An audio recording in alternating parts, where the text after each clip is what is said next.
menyusun studi kelayakan bisnis yang efektif. Menyusun studi kelayakan bisnis yang efektif adalah langkah penting dalam perencanaan usaha.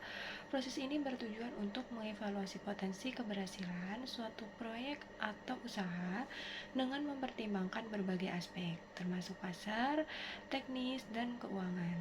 Dengan melakukan studi kelayakan, pengusaha dapat mengidentifikasi risiko dan peluang yang ada sebelum mengalokasikan sumber daya. Analisis awal. Mulailah dengan merumuskan ide bisnis dan menganalisis kebutuhan pasar yang belum terpenuhi. Identifikasi potensi masalah yang mungkin muncul seperti biaya tinggi atau kesulitan pemasaran. Langkah ini dapat membantu dalam menentukan apakah ide tersebut layak untuk dilanjutkan.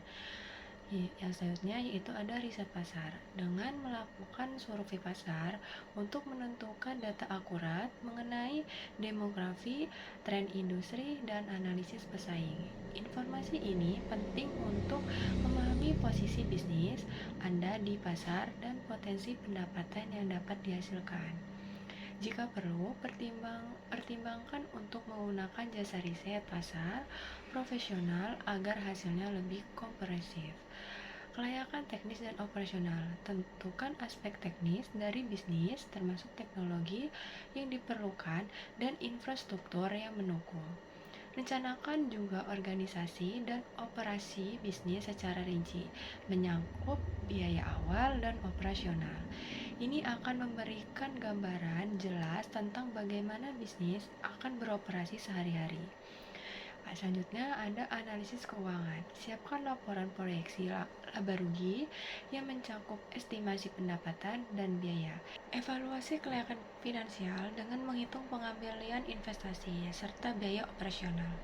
Analisis ini membantu dalam menentukan apakah proyek dapat memberikan hasil yang memadai secara finansial. Jadi, kesimpulan dari materi yang saya jelaskan yaitu menyusunan laporan setelah semua analisis dilakukan. Susunan laporan studi kelayakan yang mencangkup semua temuan dan rekomendasi. Pastikan bahwa laporan tersebut terstruktur dengan baik, dimulai dari judul hingga ringkasan eksekutif.